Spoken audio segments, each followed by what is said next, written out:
Hello everybody, good morning. Sorry we had a technical difficulty, but that has now been resolved.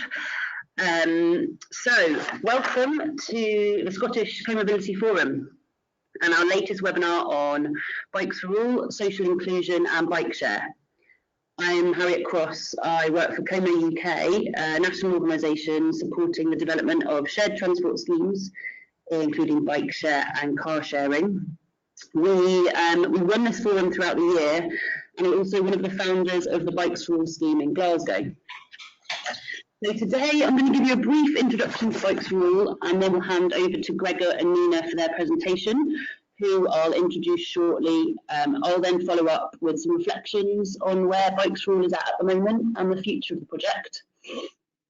If you have any questions throughout the presentation, you can write these in the question box you should be able to see on your screen. I can then see these and we'll try and cover most at the end, and I'll read them out. So I hope that's all clear. And if you have anything burning you want to ask or say throughout the seminar, or you can't hear me, the function for this is the little hand you can click on your screen. So you're able to communicate with me throughout the presentation, and I'll just keep an eye on that little box. Okay, so Bikes for All, it's a Glasgow-based project delivered by the social enterprise Bike for Good, and the scheme aims to increase the accessibility of cycling by breaking down barriers such as ability, confidence, income and background. To do this, Bikes for All offers annual membership to the citywide scheme, Next Bike in Glasgow for £3. Crucially, there's no bank account required. Additional support is offered through one-to-one advice, group guides, route finding tips, road skills and general advice on cycling. And actually, as a result, we've had 12,262 trips since the launch in 2017, but these numbers will be covered in Gregor's presentation. The project itself has been running since July 2017, firstly funded by the European Social Fund and then Paths for All's Smarter Choices, Smarter Places Fund in the second year, with match funding from other sources. We can kind of recognise that the success of the project is in large part due to the fact it's a partnership. It's delivered by Bike for Good and is managed and evaluated by Como UK, the Glasgow Centre for Population Health, Cycling Scotland, Next Bike and Bike for Good. And actually not just partnership on a management level, but Nina has forged partnerships with the Red Cross, housing associations, women's groups, refugee charities, whose members and service users have been signposted to the project and become participants. I think one of the main reasons this scheme is pertinent for Glasgow, particularly in terms of access to bikes, is that bike ownership is we can tell it's closely related to household income.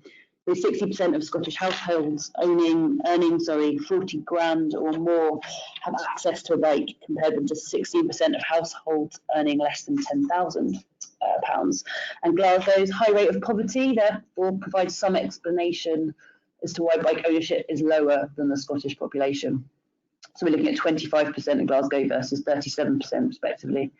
And so Como was interested in addressing this problem and also inspired by a project called the Better Bike Share Partnership, which is a Philadelphia-based collaboration designed to build equitable and replicable bike share systems. Therefore, we work with Bike for Good to develop a similar approach. So I'll hand over now to our presenters, Gregor and Nina. I'll just give them brief introductions and then they'll take that forward. Gregor Yates is a public health research specialist at Glasgow Centre for Population Health, who provided the monitoring and evaluation for the project. And he'll go into that process and the findings from his work. And Nina Borkard is a development officer at Bike for Good, the social enterprise in Glasgow, where the project's based. And she's in charge of the day-to-day running of the project, and she'll be providing an overview of how it works, who's involved, and the nuts and bolts, and I suppose the reality of actually delivering a project like this on the ground versus the strategic overview. So Gregor, you have the slides ready. Haven't got any warning messages from anyone, so I'm presuming everyone can hear what's happening. And so I'll now pass over to Gregor. Right, well, thank you very much, and thanks to everyone for joining us and for your patience. So I'm Gregor, I work for the Glasgow Centre for Population Health, where myself and another colleague have been involved in evaluating this project. So the findings that we're going to talk about today are based on the 3 reports that you can see on the slide here, and I'll provide a link to these at the end of the presentation. But before we talk about some of the findings, Nina's now going to tell you a little bit about the project and how it's been delivered. Hi everyone, so I'm Nina. As Harriet mentioned, I managed the delivery of Bikes for All. So Bikes for All is a Glasgow-based project which aims to increase access to cycling through the provision of discounted membership to the Glasgow City Bikes Next Bikes, and offering additional support. We aim at reducing inequalities in accessing cycling and encourage participation from a more diverse population. We have recruited participants working alongside community groups across the city. So we developed very strong partnerships with those groups. This includes, for example, migrant help, integration networks across the city, mental health programs as well. So we worked with the NHS with a mental health program called Esteem, as well as another one called Restart. We also worked with community centres, especially in highly deprived areas of the city. Bike for Good was offering, so we offer a yearly membership to Next Bike Glasgow for only £3. The £3 would be topped up on their account, on each participant's account, to ensure that they have a buffer in case they get charged for using the Next Bike more than what they're allowed to do for free. We also added an hour, so they have an hour for free to hire the bikes instead of the half an hour. Through the pilot, we realized that there was barriers to the fact that they only had half an hour to use the bikes across the city. So for people that might not be used to cycling across the city, might be new to Glasgow, it is really important to tackle this barrier of not having enough time to go from point A to point B. And we also ensure that they need a bank account to register. So that obviously focus on making sure that asylum seekers, for example, that don't have a bank account can still register for a membership. But also for people that are not confident to put their bank details online as well. So we figured out that that was something very important as well. Alongside the membership, we would offer as well additional support. As Harriet mentioned, we would offer one-to-one support for confidence building, road skills, route navigation, sign up as well, and customer service. So people sometimes might not be able to call Next Bike. Potentially they don't have credit on their phone. Potentially they have language barriers and are not able to communicate on the phone. So they would come to our weekly sign-up sessions to sort out their account if it's been blocked for some technical issues, for example. We would also offer group rides, again, on road skills, route navigation, confidence building, and general advice on cycling. Our specific target would be people who face financial barriers, so people experiencing homelessness, people currently in unemployment, people on benefits, but also people that are underrepresented in cycling, such as ethnic minority groups and women. Okay, so I'll just talk a little bit about the evaluation aims. So the evaluation is being developed around 3 aims that we felt would help us to capture really useful information about the project. So the first aim was very much about reach, so who was taking part, what was their socio-demographic background, and which parts of the city were they coming from. Secondly, we wanted to assess the impact of participation, and we looked at this impact on a number of things, which we'll go on to talk about in a little while.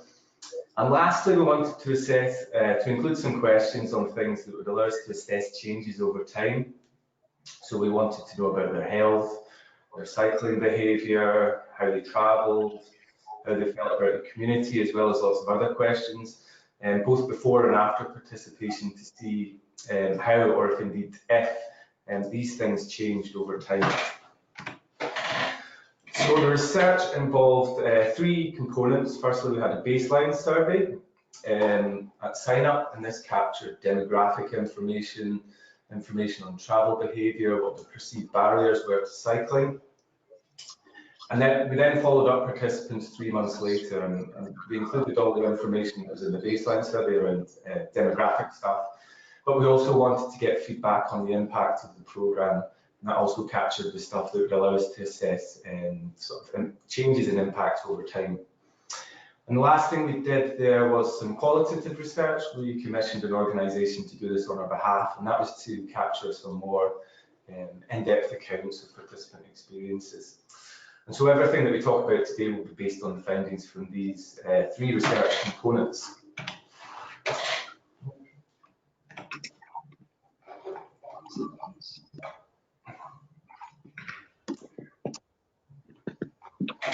So we're just trying to change the slide.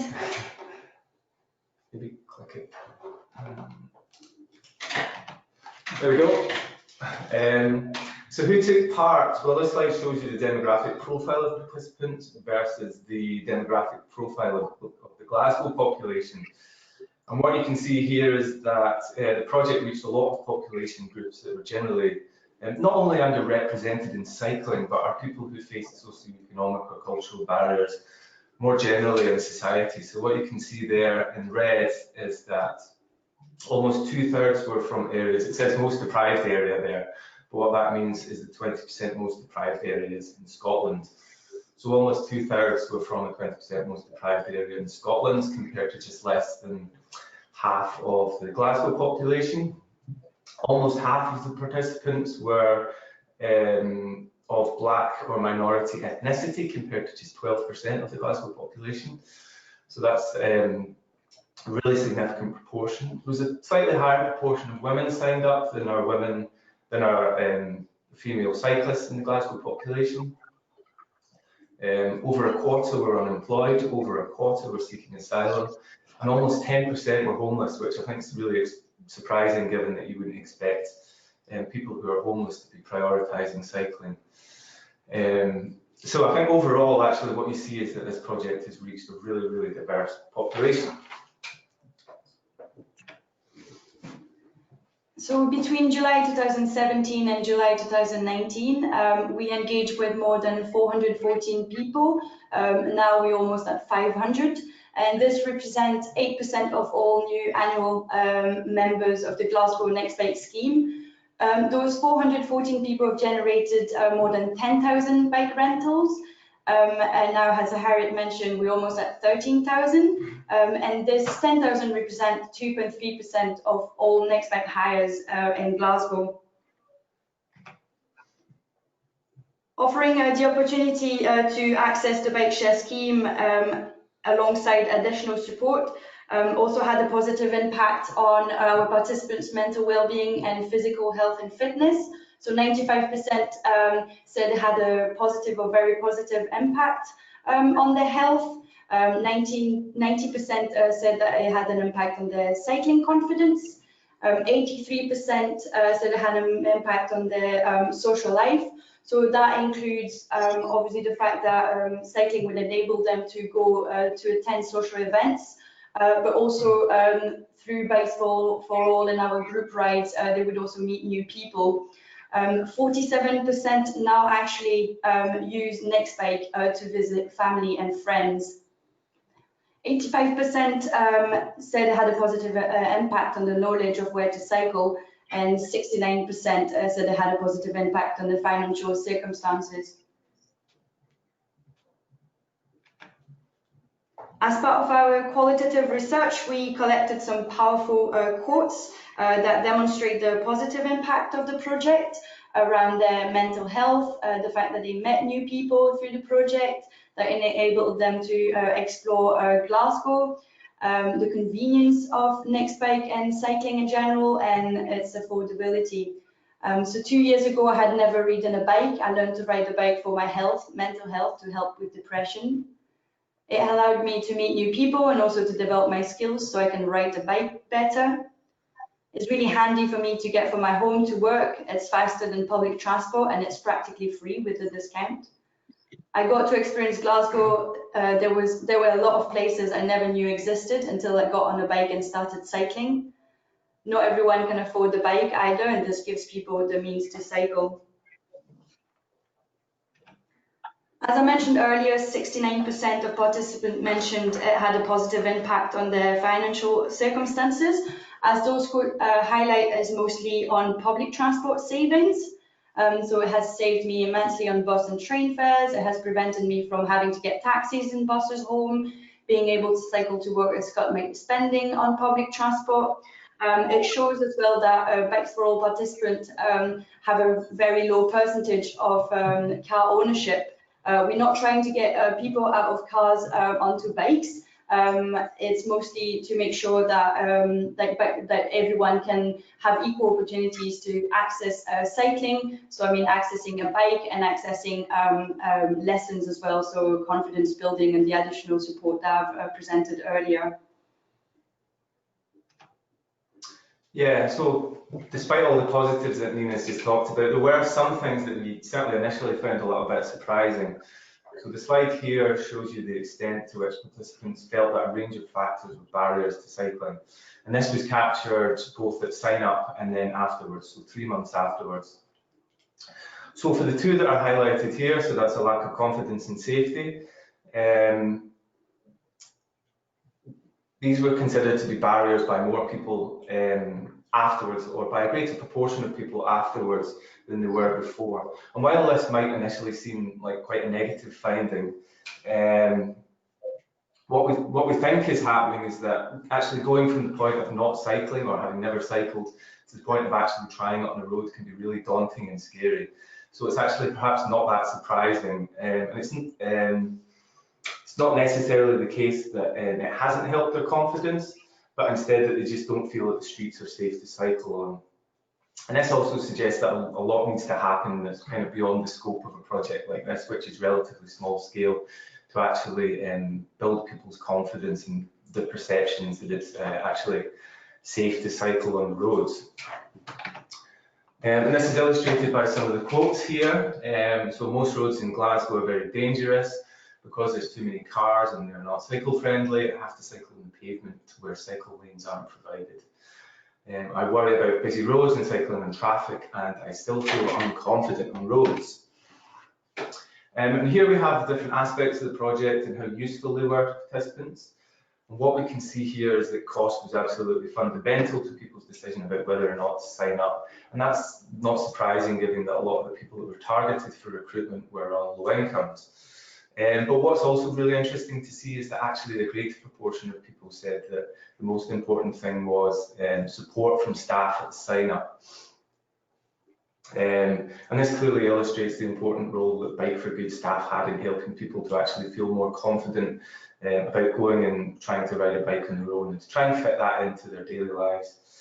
So therefore it's not enough just to provide access to a bike or provide cheap access to a bike and expect people to use it. All the other stuff that surrounds that is really important too. So to conclude, Bikes for All aims at shifting the demographic profile of cyclists. Glasgow, like many other cities, has a high proportion of white male cyclists from affluent areas. And there is a demand for access to bike share schemes from a variety of population groups. The social inclusion focus has been important in demonstrating that cycling can be an everyday activity for all population groups. And without a project like this, it is unlikely that the benefits of new cycling infrastructure or bike share scheme will be felt across the whole population. There's also a need for the Nextbike scheme or any bike share scheme to expand in deprived and less well-connected areas. So we had a lot of participants that potentially were not able to use the Nextbike because they didn't have one close to their house. So that was a barrier that obviously we were not really able to do anything about. So we are hoping that this project can also help like the expansion of the Next Bike scheme in those areas that lack infrastructure. Continued success will be dependent on ensuring that the current financial assistance, training and one-to-one mentoring support is provided alongside good quality, safe cycling infrastructure. And this includes obviously cycle lanes, but also Next Bike stations potentially across the city. So just thinking a bit about safety again, or at least perceptions of safety. And if you want to make cycling more inclusive, then you need to think about this very carefully.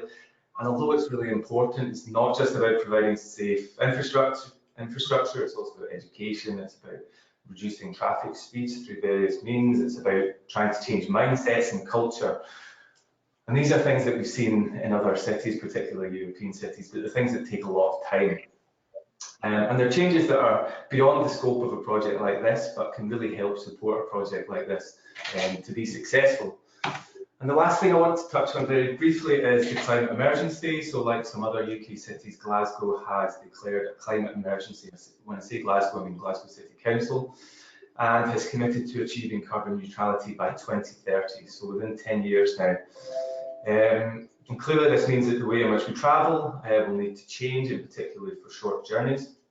And we very much see the expansion of Next Bike as being part of this, but only if it's supported by projects like Bike for All. And when I say that, I mean projects which can actually support people from all backgrounds to get into cycling and to kind of make it part of their daily routines. I think that's all from us. As I say, the reports are available and can be accessed on the Glasgow Centre for Population Health website. That's www.gcph.co.uk, and if you then search for Bike for All, you'll be able to find all the reports. And if anyone wants to contact either myself or Nina, you can do that using the details there as well. So nothing more to say other than thanks very much for listening, and I'm happy to take any questions. Thanks very much for that, Gregory and Nina. Can you just, is my sound back on? Can you clarify you can hear me? Yes. Yeah, great, thank you. That's really interesting stuff coming out of that. I think key messages being that really the importance is monitoring and evaluation, because you're able to show the impact, which will help with your aspirations for continuing the scheme, as well as partnership working and understanding the area, which Bike for Good have put a lot of work into. And I think before we do move on to questions, it was probably a good time to highlight where we're at the moment with Bikes for All. Nina's given a good overview of their aspirations for wanting to continue it, looking for ways to make it a sustainable model given its importance. And just to say, Coma UK, we're exploring how and where to replicate this bespoke model across the UK. So those are our joint aims for the project. And anyone who's interested in finding out more, kind of continuing this conversation, you have Nina and Gregor's contact details, and mine I'll give at the end. And I think one of the most important things about the scheme Nina and Gregor have talked about, which is highlighted in the report that we will also send round at the end, the report that Gregor's created with his colleague Bruce, is kind of suggestions for how to continue the scheme and policy levers that might need to change to facilitate a longer term vision for this project. And Nina mentioned Next Bike expansion into more deprived areas being a crucial one. So thank you again, both of you, and thanks for listening. And we've got a couple of questions, so I will share those with you. And the first one, probably more for Nina. Nina, this one is on the experience of your participants. So did any of them, any of the members that you supported, have any technical issues with accessing the bikes, and did you find that this was a barrier for them continuing on their journey with the project?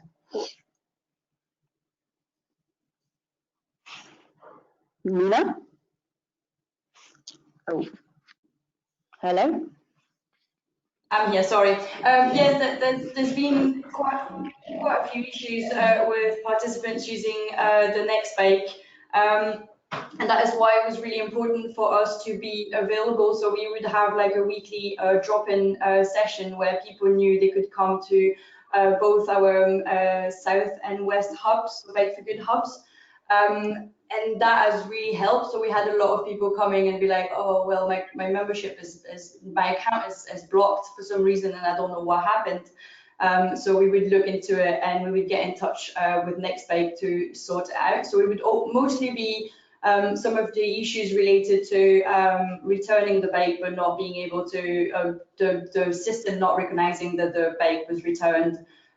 So that's something that, yeah, for them was really helpful to know that they could come, they knew how to contact us and they could come to see us on those weekly drop-ins. Thanks, Nina. And another one, probably for you as well. Is the £3 hire a one-off, a one-year offer, or can it be renewed year on year? Sorry, I had to repeat this, I didn't get it. Is the £3 hire a one-year offer, or can it be renewed year on year? So we are, I think I got the question, so about like renewing the membership after 3 years, is that right? After 1 year, yeah. So, well, we are actually looking for funding every year to enable those people to renew their membership after 1 year. So we have found out that because this project has been going on for 2.5 years now, almost 3.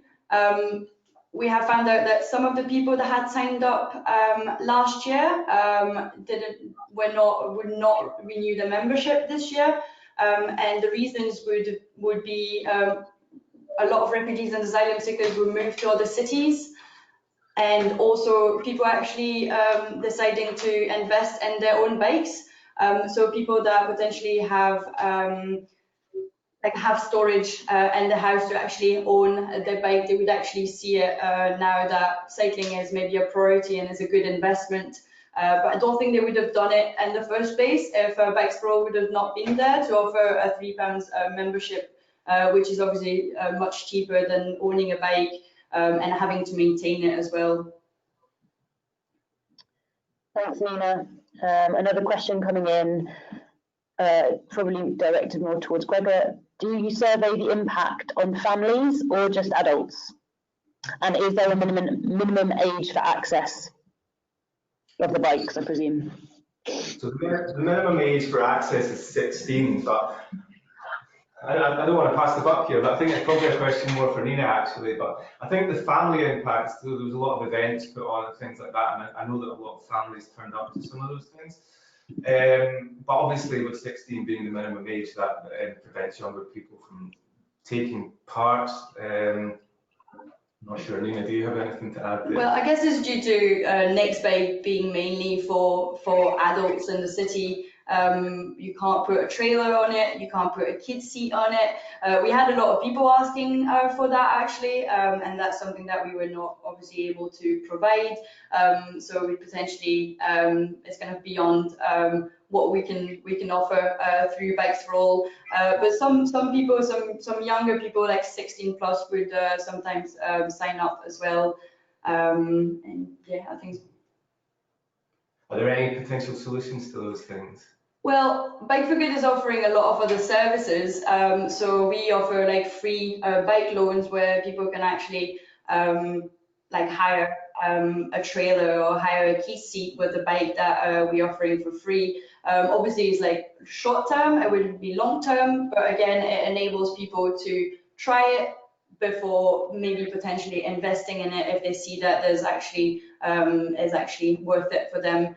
So that's something we provide at Bike for Good as well, out with the Bikes for All program. I think it would be really amazing to look into like a wider like bike share scheme that enables families to also use those bikes. Yeah, it's something we should maybe think about for the future evaluation of it. Certainly, I think that'd be really, yeah, that'd be interesting to look at.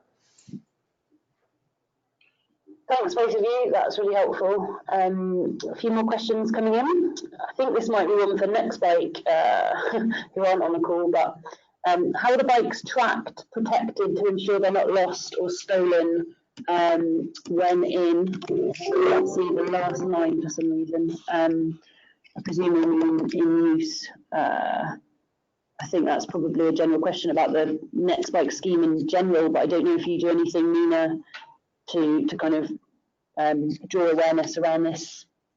I didn't get the question, unfortunately. Bikes stolen, being stolen? Oh, from specifically Bikes for All participants? Oh. Yeah, so how are the bikes tracked and protected to ensure they're not lost or stolen when being used? I'm not sure. How do you ensure that they're not stolen? Oh, so we would, sorry. So we would ask information and ID as well. So we always been quite, so through the survey, we would ask a date of birth, their full name, and their full address, and matching up with the ID that they're showing us when we meet them. So that's something that we looked into with Nextbike to ensure that we could track people down in case something happens. Obviously, a lot of people we're working with move a lot across the city. A lot of them have got temporary accommodation, but we never had issues of people going away with one bike. I think when people actually offered something for very low cost and feel included in a scheme, they are far less likely to think about stealing or vandalizing a piece of infrastructure or the bike share scheme. Do you know how that issue is addressed across the whole Nextbike scheme? For everyone? Or... Yeah, for everyone, so, just anyone hiring a Nextbike. So so Bike for Good is maintaining and distributing the bikes. So we dealing with any stolen bikes. It's obviously sometimes hard to track them down, but they all have a GPS on them, and we can figure out where they are. And usually we just look at the last person that hired it, but we also trust them in telling us what happened, and usually it's actually just somebody that have decided to cut the cable on the bike and just get away with it. So it's not really actually the last person that have used it, because we can track everyone down from the last hire. So we've got a question around whether you have at the moment already plans to have e-bikes. So the e-bikes are a bit expensive, unfortunately. So they cost £2 for 20 minutes. We had a lot of requests from Bikes for All participants. Some participants have actually tried to hire them because they thought it was part of the scheme, which was not the case. Nextbike has been really, really kind to deal with the situation and gave a refund to all of them. We informed everyone about the fact that the e-bikes were not included, but we are looking and negotiating currently with Nextbike. They might be thinking maybe in the next few months to integrate the e-bikes into the scheme. Great, thank you. And we've got some nice feedback. One comment, this isn't a question, just a comment coming through about the scheme in general, saying I love the idea of short-term loans, as not only does it give the opportunity to give it a go, but also the chance to save up towards their own bike while saving on the bus and train costs. So that's some nice feedback about your project. Another question has just come in. Gosh, they're all flying in now. In relation to what you were talking about Nextbike and e-bikes, are you aware of smart access changing system for e-bikes? Charging system, sorry. Are you aware of a smart access charging system for bikes? This might be a bit too technical for our collective knowledge, but we could definitely get back to you, Stuart, for asking that question. But Nina, are you aware of this? Smart access to charging. Yeah, I'm not so sure about that question, sorry. No, that's fine. I can pick that up afterwards and look into that more specifically. I don't think we've got any more questions. Just giving people a last minute to have a think. Yeah, I encourage anyone to get in touch with either of us if they have any questions. Be happy to talk to you or meet with you if you're interested. Yeah, that's great.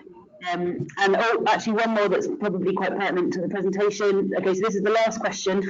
Nina and Gregor, thanks for your patience with us. Lack of home storage was highlighted as a barrier. Was there a solution to this? I didn't catch that actually. Sorry, could you repeat that? Lack of home storage was highlighted as a barrier. Was there a solution to this? So lack of home storage was a barrier to people in relation to having a bike themselves. So actually the solution to this was getting a hire bike. So that was one of the actual positives that we found about this, is that a lot of people, so this was through the qualitative research, but a lot of people said to us actually, this is great because if I live in a flat, for example, and they don't have anywhere to store a bike, or they don't feel like they've got anywhere safe to store a bike, but actually if they could get cheap membership to this, then actually they wouldn't have to think about that. That would be a problem they didn't have to think about. So this was providing a solution to that. Yeah, exactly, which can be replicated in other areas where storage isn't applicable at the moment. It's a problem for Glasgow because of just the housing stock that we've got here, and I'm not sure exactly, but almost half the population live in flats. So actually having a bike hire scheme like this can be really beneficial in that respect. Which is why it's really important to make sure this bike share scheme is as inclusive as possible and that everyone can access them. So I think a lot of people feel that owning a bike is a bit more exciting than using the bike share scheme, but when they figure out what it means to own a bike, obviously the maintenance of it, all the equipment that you need to get, it's like additional cost to them as well, and the storage as well. So some might think that they can leave their bike outside and they quickly figure out that they might get it stolen. So actually using the Nix bike is ideal for people that might not be able to afford this additional cost, as well as being able to keep the bikes inside.